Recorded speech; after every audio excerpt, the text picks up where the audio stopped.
والصلاة والسلام على رسول الله سيدنا محمد بن عبد الله وعلى آله وصحبه ومن والاه. أشهد أن لا إله إلا الله وحده لا شريك له وأشهد أن سيدنا محمدا عبده ورسوله لا نبي بعده. اللهم صل وسلم على سيدنا ومولانا محمد مفتاح باب رحمة الله عدد ما في علم الله صلاة وسلاما دائمين بدوام ملك الله وعلى آله وصحبه ومن والاه لا حول ولا قوة إلا بالله. أما بعد فأقول رب اشرح لي صدري ويسر لي أمري واحلل عقدة من لساني يفقه قولي. سبحانك لا علم لنا إلا ما علمتنا إنك أنت العليم الحكيم. اللهم إنا نسألك الفتوح والمنوح والرسوح وتوبة النصوح وصالح الجسد إلى الروح. اللهم أخرجنا مخرج صدق وادخلنا مدخل صدق واجعلنا من لدنك سلطانا نصيرا. نويت تعلم وتعليم وتذكر وتذكير والنفع والانتفاع والحث على تمسك بكتاب الله وسنة رسول الله داعي إلى الهدى والدلالة على الخير ابتغاء مرضات الله وثوابه وقربه من الله تعالى. نوينا ما نوى به السلف الصالح، نوينا ما أحاط به علم الله تعالى من صالح النيات. Pertama-tama yang Al-Fakir hormati, kita punya guru, kita punya sesepuh Al-Ustaz Syafi'i Ahmad hafizahullah ta'ala wa ta'ala Allah biutuli hayati. Dan yang Fakir hormati daripada sahibul bait Al-Ustaz Nurdin bin Jailan, dan juga alhamdulillah telah hadir daripada di tengah-tengah kita Syekh Abdullah Bagharib dan Al-Ustaz Ahmad Barkasyami daripada teman-teman satu perjuangan Al-Fakir di Pondok Dahulu. Dan juga alhamdulillah kita kehadiran daripada Al-Ustaz Hasan yang mempunyai suara yang luar biasa. Alhamdulillah kita terbantu dengan kehadiran beliau. Semoga beliau-beliau semuanya kita doakan dan yang hadir pada pertemuan malam yang mulia ini dipanjangkan umurnya oleh Allah Subhanahu wa taala dalam keadaan sehat, dalam keadaan taat beribadah kepada Allah Subhanahu wa taala. Allah mudahkan segala urusannya. Allah lapangkan daripada kesempitan-kesempitannya, dan Allah bahagiakan daripada dunianya dan akhiratnya. Amin amin ya rabbal alamin. Alhamdulillah kita bersyukur kehadiran Allah Subhanahu wa taala atas beribu-ribu nikmat yang Allah berikan kepada kita, atas berjuta-juta nikmat yang Allah berikan kepada kita, sampai nikmat la tu'ad wa la tuhsa, nikmat yang tak terhitung jumlahnya. Bahkan malaikat yang mampu menghitung jumlah rintikan hujan yang turun sejak zaman Nabi Adam sampai hari kiamat, tetapi malaikat tersebut tidak mampu menghitung jumlah nikmat-nikmat yang Allah berikan kepada hamba-hambanya. Saking banyak daripada nikmat yang Allah berikan kepada kita, di antaranya nikmat iman, nikmat Islam, nikmat sehat wal afiat.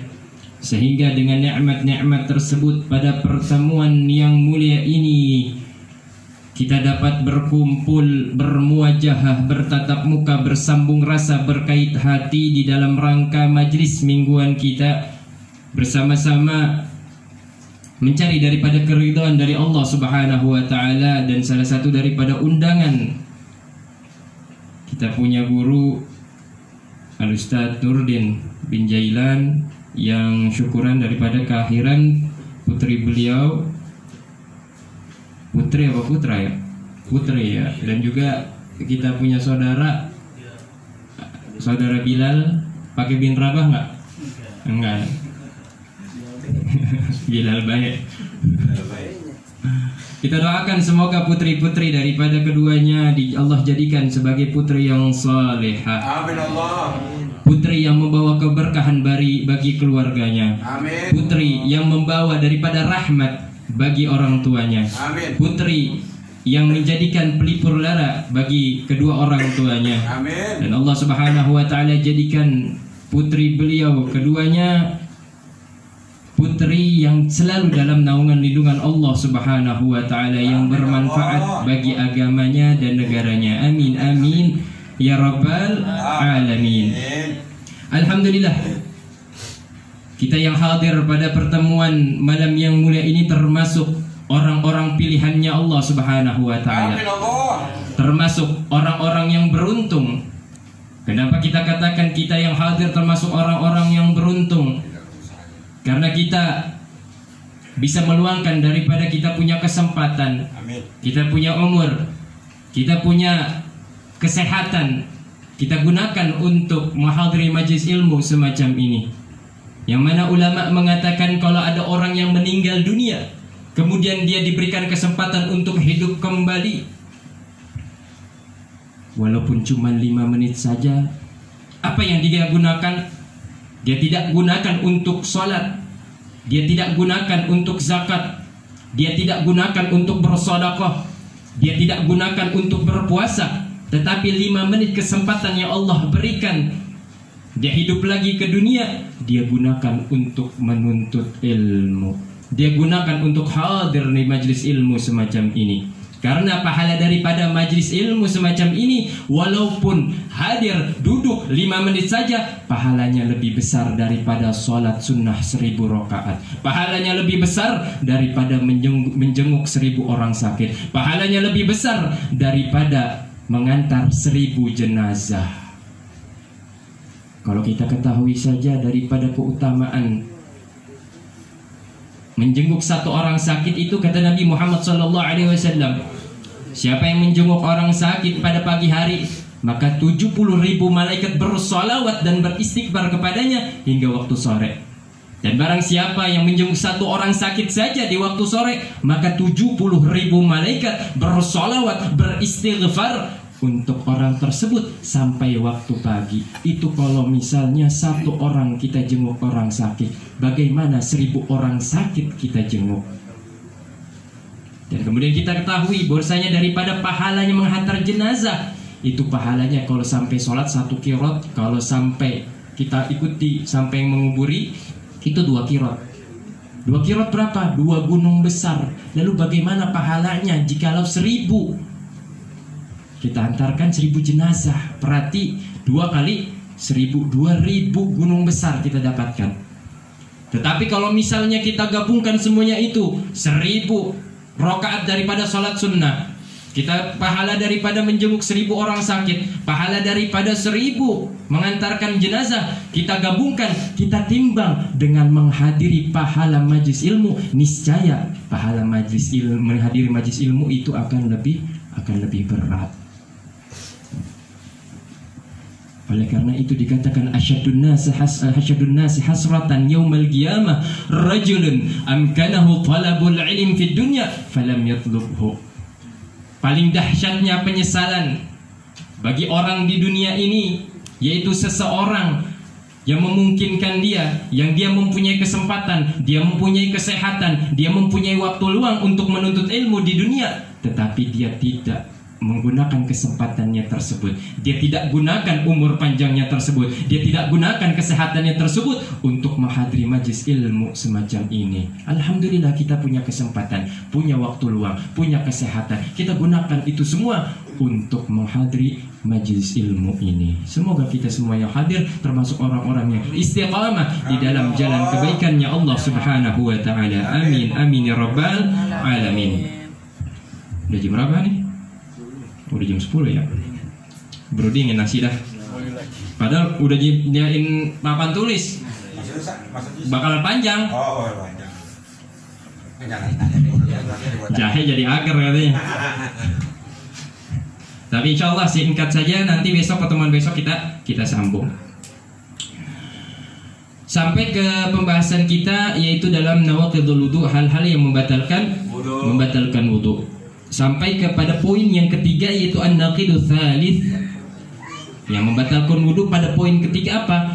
Iltiqa'u basyaratai rajulin wa imra'atin kabirain ajnabiyain min ghairi ha'ilin. Katanya yang membatalkan wudu pada poin ketiga itu iltiqa'u basyaratai rajulin, bertemunya dua kulit laki-laki, wa mra'atin, laki-laki dan perempuan. Kabiraini, yang mana duanya itu dalam kategori orang dewasa, ajnabiyaini, dua-duanya kategori daripada ajnabi, yaitu bukan mahram, min ghairi hailin, dengan tanpa penghalang. Berarti kita memegang perempuan yang bukan mahram itu membatalkan wudu dengan beberapa aspek, dengan beberapa ketentuan, dengan beberapa syarat. Apa? Yang pertama itu iltiqa'u basyaratai. Aspek yang pertama itu bertemunya dua kulit. Yang pertama kulit. Rajulin wa mra'atin. Aspek kedua itu ikhtilaful jenis, yaitu berbeda daripada kelamin, jenis kelamin. Kabira ini aspek yang ketiga, yaitu duanya adalah orang dewasa. Yang selanjutnya ajnabiyain, keduanya adalah ajnabi, bukan mahram. Aspek terakhir min ghairi hailin, dengan tanpa adanya penghalang. Maka di sini walhasil dihimpun daripada syarat membatalkan wudu di dalam poin menyentuh dua kulit, perempuan dan laki-laki. Ada berapa syarat? Katanya ada lima syarat. Khamsatun syurutu naqdil wudu'i, syarat daripada membatalkan wudu bil iltiqa, dengan pertemuannya dua kulit. Khamsatun, ada lima. Hiya, yang pertama ayyakuna bil basyarah. Syarat yang pertama itu adanya persentuhan tersebut bil basyarah, dengan kulit. Dengan kulit. Kharaja bihi, keluar daripada pembahasan apa? Bisin, dengan gigi. Kita sentuh gigi perempuan, maaf mbak, ada cabenya, dikerok jigongnya sekilo. Kita sentuh giginya, batal nggak? Nggak batal. Karena aspek yang pertama itu kulit. Syaratnya adalah yang bertemu adalah kulit. Kalau gigi ketemu gigi beradu, nggak masalah, paling gopak doang. Paling gopak doang. Ataupun kita menyentuh gigi, satu kulit satu gigi, tidak batal. Wadzufur, ataupun apa? Kuku. Kita nyentuh kukunya, nggak batal. Berarti kuku ketemu kuku. Kuku ketemu kuku ataupun kulit ketemu kuku. Syaratnya harus kulit ketemu kulit. Kuku ketemu kuku, kulit ketemu kuku. Kuku ketemu kulit, kulit ketemu kuku, kuku ketemu kulit, nggak kelar-kelar kan? Kuku royok, nggak membatalkan wudu. Wasyar, rambut, kita sentuh rambut istri kita misalkan, batal nggak? Nggak batal. Paham? Jangan asik aja. Yang punya istri mah asik-asik aja ngamalin, yang nggak punya istri puyeng. Nyentak. Wakadzalika batinul ain, dan begitu juga mata nih, bola mata. Dicolok. Selama istri kan colok. Hobinya ngomong mau dicolok matanya. Wal azmul ladzi dhahar, dan tulang yang timbul, misal patah tuh tulang dipegang, pengen disatuin lagi tulangnya, nggak batal. Syaratnya kulit. Kharaja, keluar dari pembahasan selain daripada kulit, tidak membatalkan wudu. Yang kedua syaratnya ikhtilaful jenis, harus berbeda daripada jenis kelamin. Fala naqadha bainal mar'atain warrajulain, maka tidak membatalkan kalau misalnya dua perempuan dan dua laki-laki, walaupun laki-lakinya KW. Laki-lakinya rasa perempuan atau perempuannya rasa laki-laki. Ataupun laki-laki karbitan, perempuan karbitan. Nah, harus laki-laki tulen, perempuan tulen. Maka kalau misalnya dua perempuan menyentuh, nggak batal. Ataupun laki sama laki-laki nggak batal, walaupun laki-laki bajakan. Laki-laki bajakan misalkan kita sentuh, kotok. Oh, itu latahan. Wa kadzalikal khuntha lisyak. Begitu juga banci. Banci tapi banci yang asli. Man lahu alatani rajulun wa untha, yang mempunyai dua kelamin, kelamin laki-laki dan kelamin perempuan, yang dua-duanya berfungsi ataupun dua-duanya belum tasybih. Kedua-duanya itu belum jelas mana kelamin yang berfungsi, mana kelamin yang belum berfungsi. Misalkan dua-duanya berfungsi, ini laki-laki berfungsi, alat kelamin perempuan berfungsi, ini namanya khuntha, banci yang asli. Kalau banci yang sekarang kan atasnya doang, bawahnya yang lisyak karena ragu. Kita menyentuh banci yang asli nggak batal. Siapa yang menyentuh banci? Ayakuna kabirain, yang kedua itu keduanya adalah aspek kedua adalah keduanya sama-sama dewasa. Maksudnya dewasa, apa sih batasan dewasa? Kapan seseorang itu dianggap dewasa? Yaitu balagha, kata ulama dikatakan yang disebut dewasa balagha hatta syahwati urfan, yaitu sampai kepada batasan syahwat secara uruf. Secara uruf daripada pengertian daripada akal manusia, itu daripada uruf. Idza urida 'ala al-uqul la talaqahu bil qabul. Apabila disandarkan kepada akal, talaqathu bil qabul, maka dia akan terima dengan pasti. Bihaitsu law ra'ahu masahibut tabi'il salim, yaitu sekiranya kalau misalnya melihat keduanya sahibut tabi'is salim, seseorang yang memiliki tabiat yang selamat, lashtahahuma lizawaj, maka dia akan syahwatnya naik untuk menikah. Nikah nih, bocah nih, kita lihat, kita belum syahwat, berarti belum balagh hadid syahwat, belum kabir, belum dewasa, belum, walaupun tidak balik, tidak ada syarat balik ataupun tidak. Syarat di sini apa? Balagh hadid syahwat, yang sampai daripada batasan syahwat. Sekiranya kita melihat tetapi tabiat yang selamat. Kalau tabiat nggak selamat, ngeliat bocah udah nafsu, itu tabiat nggak selamat. Di sini. Ngeliat bocah pakai kutang, nafsu.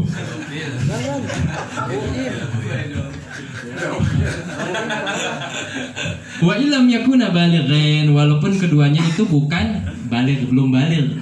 Batasannya bukan balik sama balik ataupun belum, tetapi batasannya apa?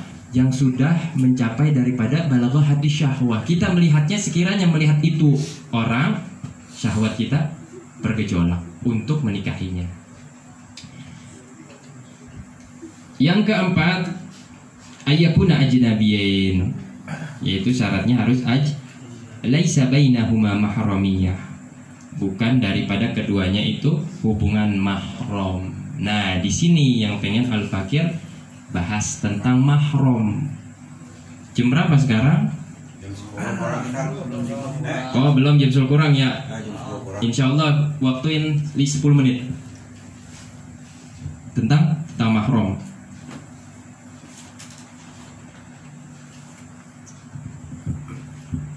Nggak ada yang kayak di YouTube kayak di kelihatan nggak ya? Kelihatan, Ustaz. Kalau nggak kelihatan masuk aja kan apa? Numpuk. Kelihatan, Ustaz. Mahram.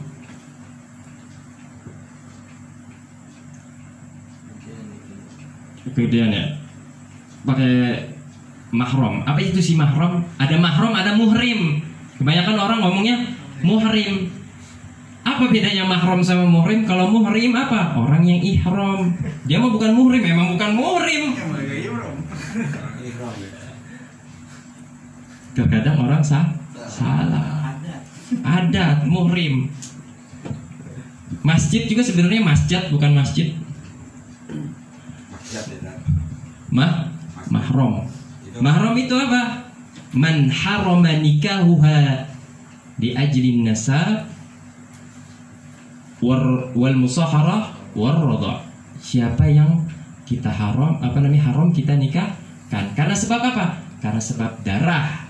Karena sebab apa? Musaharah, pernikahan. Karena sebab apa? Birradha, karena sebab persusuan. Mahram itu ada dua. Besok begini nanti kan.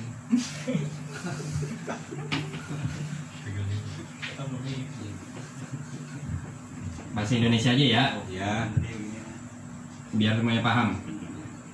Mahram ala ta'bid. Ada mahram ala ta'kid.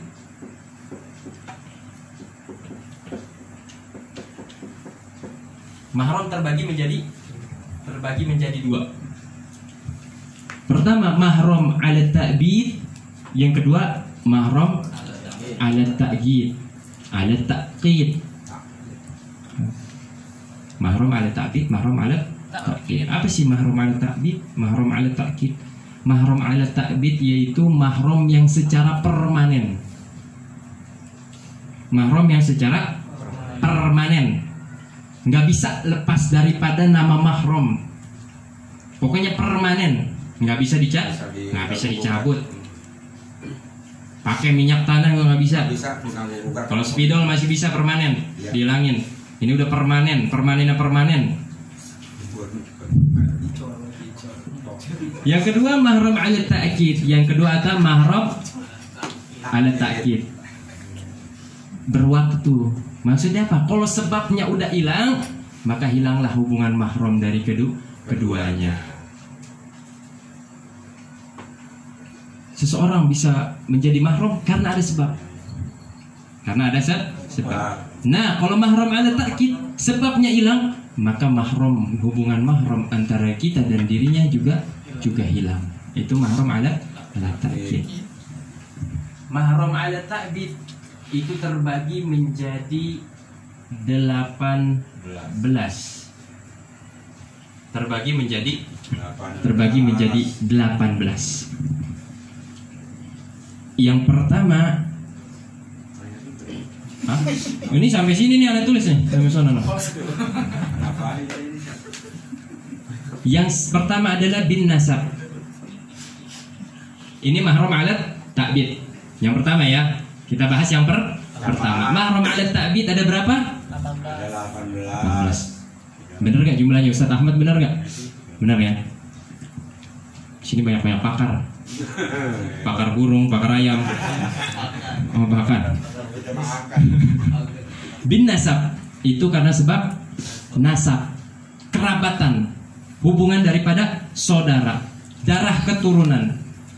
Itu bin nasab. Ada berapa? Ada 7. Bin nasab ada 7. Apa dalilnya? Hurrimat alaikum ummahatukum wa banatukum wa akhwatukum wa ammatukum wa khalatukum wa banatul akh wa banatul ukht. Ada 7. Apa saja 7 tersebut? 1. Emak, ibu. Ummahatu hurrimat alaikum ummahatikum, ibu. Wa banatukum, anak perempuan. Anak perempuan. Kelihatan kan yang luar? Kelihatan. Nggak kelihatan, dengerin aja dah. Ummahatukum wa banatukum wa akhwatukum, saudara perempuan, kita singkat PR, bukan pekerjaan rumah. Saudara perempuan, wa akhwatukum. Terus wa ammatukum hurimat alaikum ummahatukum wa banatukum wa akhwatukum wa ammatukum. Bibi dari ayah. Apa namanya ya? Nggak ada di sini ya, bibi dari ayah. Ence mah temennya engkau. Oh, enci. Bibi dari ibu. Yang keenam, wabanatul akh wabanatul ukht, ponakan dari saudara laki-laki. DR, CDR, LK. Kita singkat ya. Iya. Ponakan, DR, SDR, PR. Ya kan tahu, yang penting kan tahu maksudnya. Yang pertama adalah bin nasab, itu karena hubungan darah. Yang pertama adalah ibu. Siapa sih ibu? Kullu untha waladatka waladat man waladaka. Setiap perempuan yang melahirkanmu ataupun apa perempuan yang melahirkanmu, yang melahirkanmu dan yang melahirkanmu, puyeng pala lu. Zakaran kana aw untha, baik itu laki-laki ataupun perempuan. Contohnya apa? Faman waladatka, siapa yang melahirkanmu? Jaraknya kedekatan nih. Mak apa ibu dulu? Mak. Mak. Man waladatka adalah emak. Aw waladat man waladaka, ataupun yang melahirkanmu, yang melahirkanmu, nenek, ataupun nenek. Zakaron kana untha, baik nenek dari ayah ataupun nenek dari ibu, semuanya mahram. Mahram. Dari turunan. Wa in alat, sampai Atas. kalau masih hidup ya. Mak punya mak, mak punya mak. Iya. Begitu kalau ada. Sampai puncak.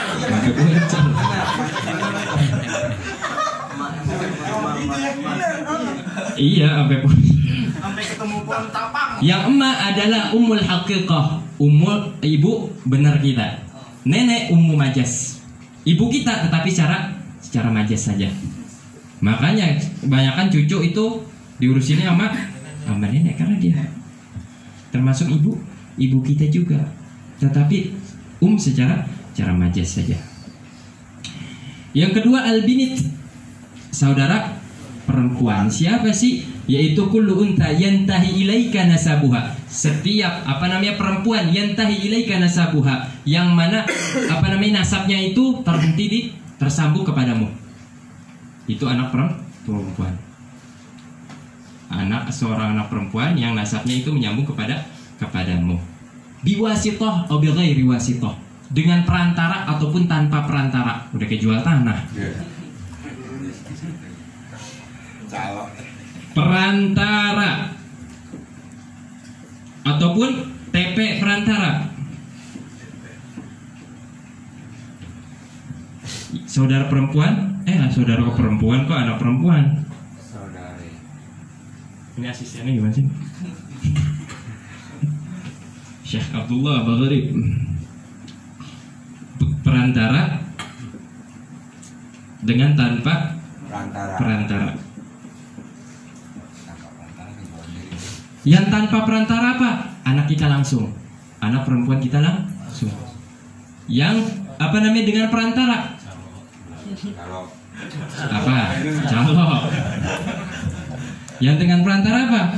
Yaitu bintul majaziyah, perantara anak kita. Contohnya apa? Anak perempuan dari anak laki-laki, ataupun anak perempuan daripada anak perempuan. Namanya apa disingkat? Singkat apa namanya? Cucu. Perantara itu siapa? Cucu. Baik cucu daripada anak perempuan ataupun cucu daripada anak laki-laki. Tetapi cucunya ini kategorinya ada perempuan. Cucu perempuan dari anak perempuan ataupun cucu perempuan dari anak laki-laki itu adalah mahram kita. Cucu kan? Cucu. Wa in safulat sampai bawahnya. Cucu cicitnya cicit sampai bawah, begitu juga. Cicitnya apanya? Cucu punya cicitnya punya cucu. Kalau masih hidup masih mahram. Itu namanya anak perempuan tetapi dengan perantara. Perantaranya apa? Si anak perempuan kita ini. Sampai ke sini. Ini si anak perempuan karena sebab apa sih? Biwasitoh ini nyambungnya. Karena sebab itu anak perempuan. Yang kedua al-ukhud, saudara perempuan. Siapa sih saudara perempuan? Kullu untha waladaha abawaka, yaitu setiap perempuan yang dilahirkan oleh kedua orang tuamu. Au ahaduhuma, ataupun salah satu daripada keduanya. Itu namanya ukhtus syaqiqah, saudara kandung. Yang kedua saudara li'ab ataupun li'um, saudara sebapak ataupun saudara seibu masih mahram kita. Itu namanya apa ya? Saudara tiri ya. Saudara si namanya saudara seibu, saudara sebapak. Nah, pokoknya dobit daripada saudara perempuan adalah kullu untha, setiap perempuan yang waladaha abawaka, yang dilahirkan oleh kedua orang tuamu, ataupun ahaduhuma, ataupun salah satu daripada keduanya, dilahirkan bapak ataupun dilahirkan ibu. Bukan gambarannya bapak yang melahirkan, tapi dari lain emak, saudara seibu ataupun saudara sebapak masih mahram kita, masih mahram kita. Lanjut, siapa? Bibi dari ayah. Siapa sih? Kullu ukhti untha waladatka, saudara ukhti untha, kulli ukhti untha, saudara perempuannya, perempuan yang melahirkan kita. Saudara perempuan yang melahirkan kita. Saudara perempuan koma, perempuan yang melahirkan kita. Emak kita punya saudara. Ini siapa? Bibi dari ayah ya? Atau apa? Bibi dari ayah berarti kuli ukhti dzakarin, saudara perempuan laki-laki yang melahirkan kita. Bibi dari ayah. Iya, ayah kita punya saudara perempuan. Nah, ini bibi dari ayah. Biwasithah au bighairi wasithah. Tak dengan perantara ataupun dengan tanpa perantara. Tanpa perantara apa? Bibi kita langsung. Dengan perantara apa? Bibinya ayah kita. Bibinya ayah kita masih mahram kita. Bahasanya apa tuh? Bibinya ayah kita. Ayah kita punya bibi. Itu masih mahram kita. Mindo ya? Bukan ya? Encang. Itu seumur lama nenek berarti. Iya. Bahasanya itu saudaranya neneknya, ya kan? Saudaranya neneknya. Bibi daripada ayahnya, itu masih mahram kita. Kalau misalnya bibi langsung tanpa perantara itu bibi kita langsung. Dengan perantara siapa? Perantara ayah kita. Ayah kita punya bibi. Nah, itu masih mahram kita. Paham kan? Tadi tanya. Pada pergi ya makanya ya. Insya Allah ngeliat rekaman ntar di YouTube kalau misalnya nggak paham. Jangan lupa subscribe channelnya Bang Seldi Rama pakai 7.